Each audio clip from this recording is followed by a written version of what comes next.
the Russians basically want to get out of the borders. I see. So did you purge it, you know? So, well, I myself obviously have to be very careful with it and with the use of it, but definitely it's under my close surveillance, and I have it, so that's it, you know, I'm going to keep it.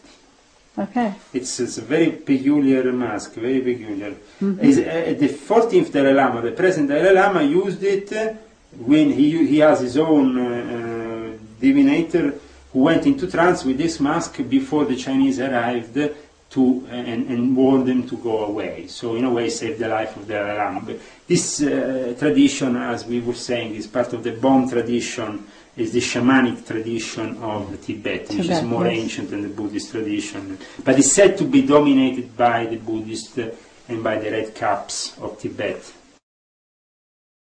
In the middle we have a Jew, Lazarus. Lazarus is, his wife is the head of basically the customs in Russia, so you can't get in Russia without the wife of... she's the head of all customs operating, especially in Moscow. And he himself, an oligarch, working for the oligarchs, is of Georgian origin, but he's a Jew. And he explained me how the Jews literally transformed themselves into the aristocracy of the communist establishment and managed to survive also the persecution of Stalin if they simply worked with the establishment in a certain way. Nowadays, they're very strong. But, for example, Senator Sergei Gurdjieff officially objects the Zionists. But when this other guy here gave him a $900,000 watch in front of my eyes, he accepted it. And why, you say, why a senator from the Russian Federation should accept such a gift?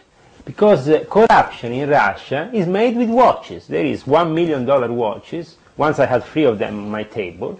And they're used for corruption by the Illuminati so they can keep on their oligarchy and all their practices so, without but being touched. how does Zionism serve the Illuminati's interest?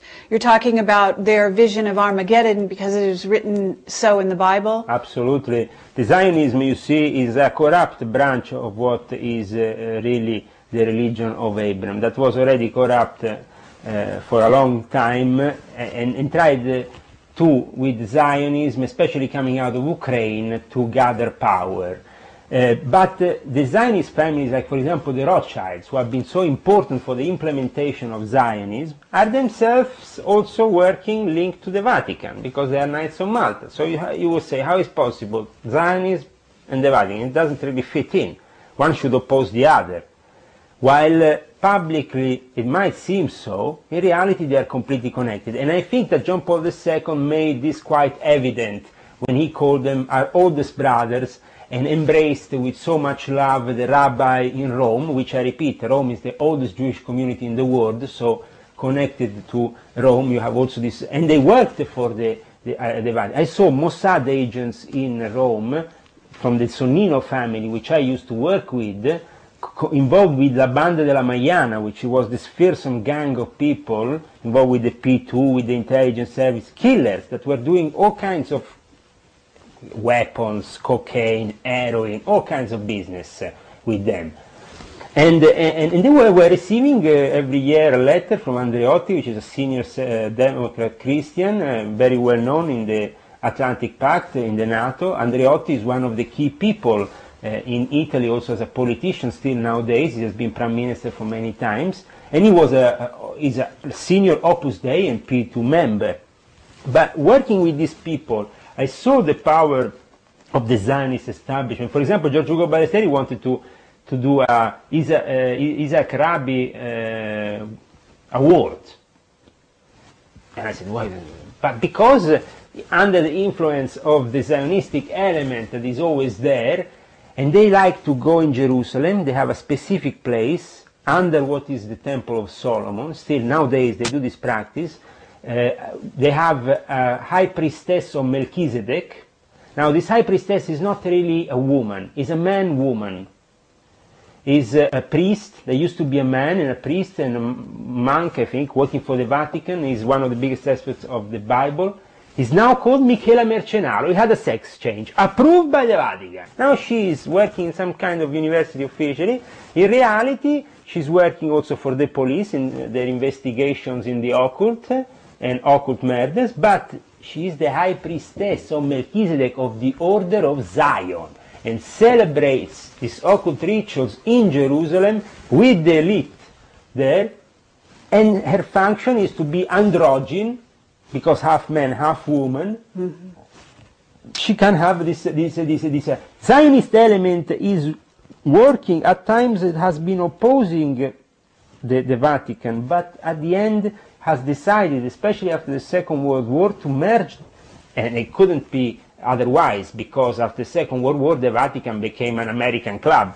Also the Freemasons didn't exist inside the Vatican as lodges, but after the Second World War they were granted 4 lodges, a whole Grand Lodge set up in the Vatican with their own different lodges, with an official charter coming from America.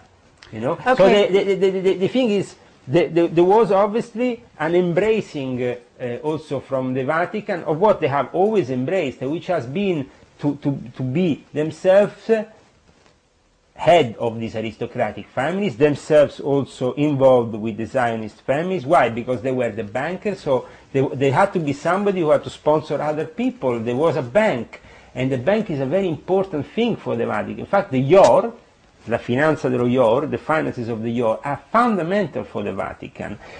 And we go back to the disinformation of before, Secretum Omega. Why it's so important that people have to realize that the Vatican is hiding something, but what is actually the Vatican hiding? The Vatican is hiding books and important rituals of evocation. What about the third secret of Fatima? Is the Vatican hiding this or no? The thing is this: the Vatican constructs miracles for their own purpose, to establish a place where people go, spend money on hideous things like little crosses, make cash, a couple of holy waters, then so you have Lourdes, Fatima, then you have Padre Pio now. So in other words, it's just a show to make money. There is no secret? No, there's no real secret? No, there is secret that at times these people have been in contact with entities, okay? Or they have opened an interdimensional door with an entity that has come through and has revealed them certain secrets. For them, certain things, certain prophecies are very important, because at times, and that's why the Jesuits are in Mount Graham also with their astronomical observatory, they have to calculate exactly, because they want to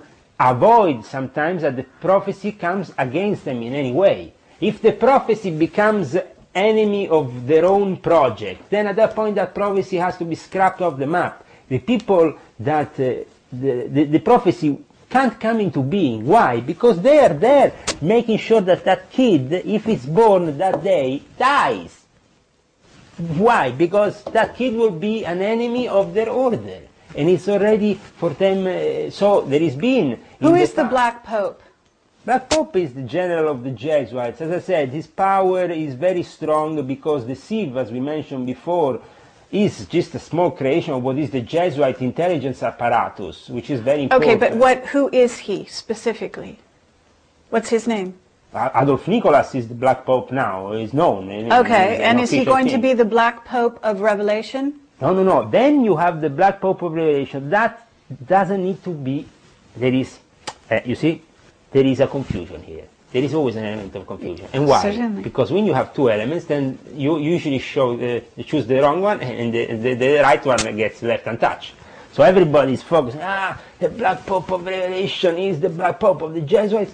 Me personally, which I know the Jesuits very well, as I have demonstrated, and as I know the Freemason very well, and the whole apparatus, I can tell you that the Black Pope is not the general, it is the general of the Jesuits, and it's very important, but it's not the one of Revelation, because the one of Revelation is black. He's from Nigeria. He's already a cardinal. He's already been put in the post that used to be of Ratzinger. He's already there, ready to become the next Pope. And his name is? I used to remember his name, but I'm sorry, it's African name sometimes. So, but it's very easy to